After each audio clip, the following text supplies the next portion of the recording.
Yes, villagers. Today we're going to be talking about 4 reasons to never go Dutch on a date. If you have an upcoming date and there's some confusion around the issue, you're in the right place. If you're new to this village, welcome to our village. If you're a returning villager, welcome as well. So, let's get into it. Welcome to Garden of the Mind, where we reduce stress, improve our health and fitness, and improve our financial IQ every episode.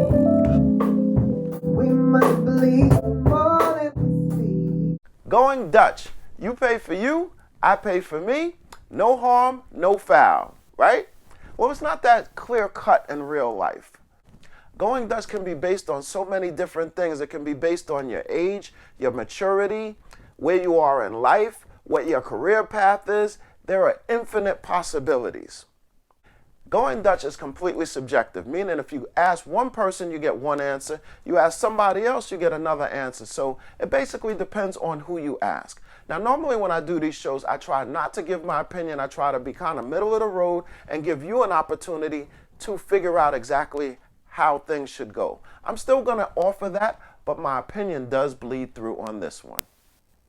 In this society, men are expected to be the providers. Now, that's not in all cases, but it is in most cases. And most men, at least the ones that I know, judge themselves based on their ability to provide. If that's not your situation, thumbs up to you. Most of the times, the man is expected to pay. So we're going to use that mentality that the man is expected to pay throughout these examples that we're going to talk about here. Tip number 1. I think going Dutch when you're in high school or even in college is fantastic. However, after you graduate and you get a job or a career, I don't think going Dutch sends the right message.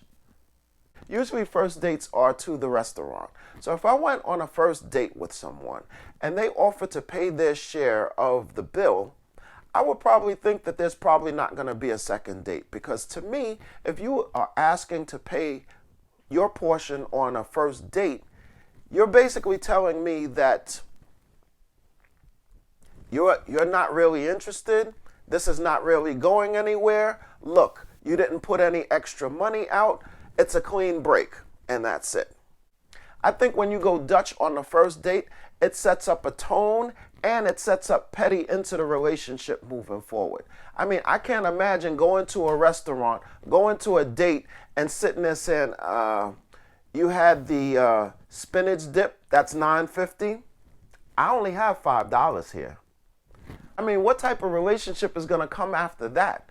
I mean, that's a tough one. Relationships have a tendency of getting petty on their own, but you definitely don't want to start them off being petty. I don't know. You got to figure this one out yourself. I think that there's no right and wrong answer here. I think there's only right and wrong for some people. So if this works for you, please, by all means, carry on. If it doesn't, then I think it's time to cut your losses. Tip number 2, in a heterosexual relationship, you got to let a man be a man. And what I mean by that is most men get a certain amount of satisfaction from knowing that they were able to pay the bill and they were able to satisfy this notion that society has placed on them in terms of being a man. In this society, the man is expected to pay most of the time. I think for a lot of men, it can be pretty emasculating for a woman to pay most of the time. But, like I said, this is only what it is that I think. You got to work it out in your relationship. Tip number 3, what if the man doesn't have money? Well, if the man doesn't have money, then you have to think about what type of relationship you're about to get into and whether that's okay for you. Your friends may get flowers while you get an apology and an appeal for understanding. If you're built like that, then go ahead and proceed. If a man doesn't have money, that's okay, as long as he can make up in terms of creativity. So if he can take you to a museum, if he can take you to the park, maybe put down a blanket with food and wine, or he can look at the television shows, find out how to get free tickets from the television shows, and then possibly offer that as a first date. As long as he is bringing something to the table and there's an effort on his part, I think most people can deal with some effort because they know that change is coming. Tip number 4. I've heard some women say that they want to show a man that they are independent by paying for the first date.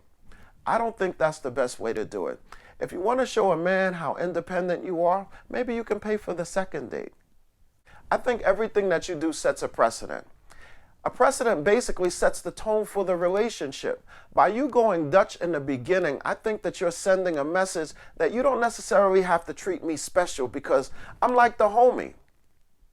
And if you are like the homie, don't be surprised if you end up being put in the friend zone because you are more friends than you are romantically involved. Now, these are just some of the things that I've come up with. If there's anything that you want to add, the village would love it, and so will I. Please put that in the comments. If you like this video, please give it the thumbs up.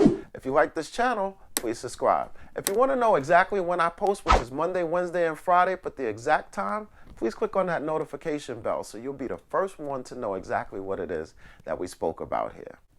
And remember, thoughts are actions, words have power, and actions have consequences. I'll see you for our Fit Friday portion where we'll be talking about how to make a delicious Valentine's dinner together. I'll see you there.